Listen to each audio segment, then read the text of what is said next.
As fears continue to grow about the effect of AI on the job market, an article in The Cut looks at how women's jobs are 3 times more likely to be replaced by AI more than men. It is also warning against the way prominent female entrepreneurs and entertainers are urging women to embrace the new technology. Take a look. AI is here, and so to fight it is to, in a sense, to fight something that is a battle that we will lose. It makes a really big difference, so we need women to use the technology. I think we should learn the basics together and learn some really good tools that are going to make our everyday lives easier and better. It's such uncharted territory, and I think we have to learn about it. You cannot be left behind. When it comes to using technology that is shaping the way that work is evolving and that your life can get better, oh my God, you have to lean in. No. I'll leave it to y'all. Well, What do you think? You know, I defended Reese on that when she got attacked. They thought she was being paid by these companies, et cetera. There was all manner of like unsubstantiated allegations, which irritates me on lots of levels.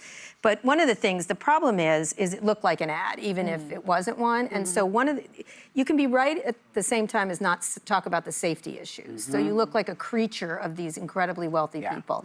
And so what the real problem is, and when you're saying that, you should also say there's all these safeguard issues. There's all these. I spent a lot of time talking to parents whose kids have committed suicide, and I'm doing it a lot. And they didn't mention that. They didn't mention the data centers and the damage. They didn't mention the hugely climate damage. The climate damage and the effect of money by all these billionaires who get in the room with Trump. He's got an advisory council, by the way. There's not a critic on it. There's not an academic. There's not. I think there's one woman on it, but there's everyone in it has Any people of color?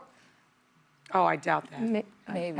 I don't. Sundar might be on it. Sundar, I guess. Sundar, yeah, Sundar, Lisa Sue or something.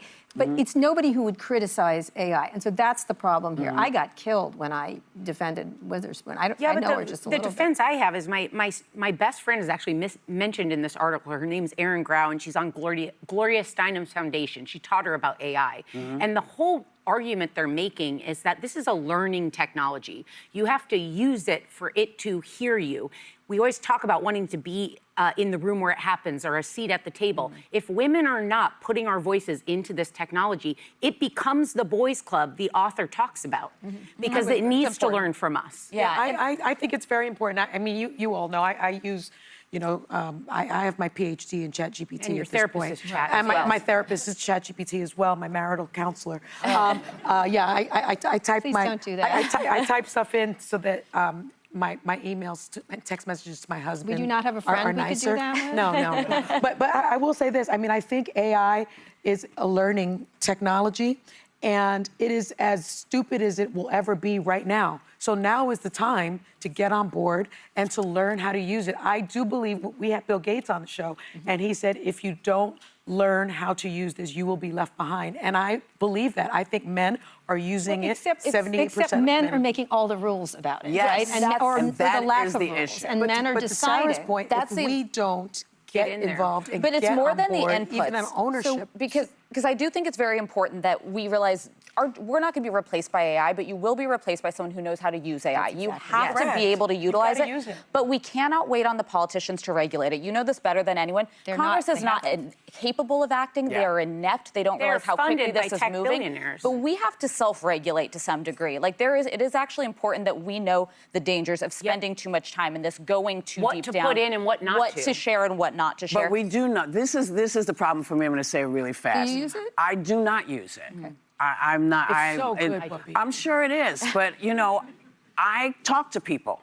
I go out and I talk to people, and I do stuff that I understand because I understand when something comes in like a car and a horseless carriage.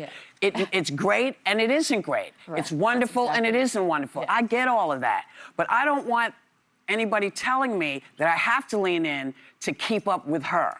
I need what I need, and I'm going to find the way that I need to get in there. This rush to push, I don't like being pushed the way I feel I'm being pushed because people want us to get on top of it. You should have pushed me 2 years ago when you first started really looking at it and realizing this was something I needed to do. So in my own time, I will get to it. But it is great for us, and it is not great for us. It's like the internet. It was great for us, and it isn't great for us. Right. So this is how you have to look at it and go with how you are ready to do it. Find out when you're ready to do it. And I'd like to see a lot more people of color saying to people, you need to get on top of them, because I don't feel represented here.